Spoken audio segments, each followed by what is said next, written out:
Welcome to the Slop Farm. Enjoy the video. You start immediately by clearing a 3-4 foot working zone and turning off power at the room circuit, safety first. Once done, remove switch plates and loose trim so you can access edges.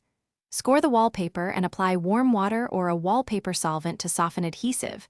Wait 5-10 minutes. You should then lift seams with a putty knife or scraper at a low angle, prying slowly to avoid gouging drywall.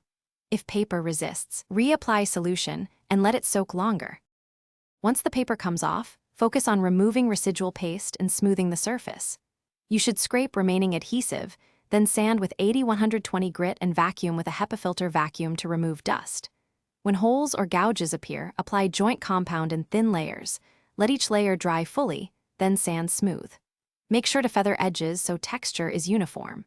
After repairs, prime the entire wall with PVA or a stain-blocking primer. This ensures adhesive for new wallpaper. You now hang the new wallpaper, starting from a plumb line, measure twice and cut panels with a 2-3 inch overlap.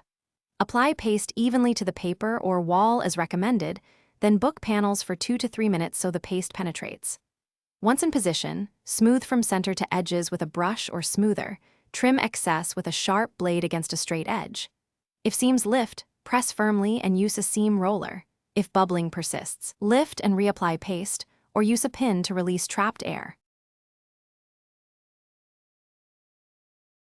Thanks for watching. Consider subscribing if we helped you today.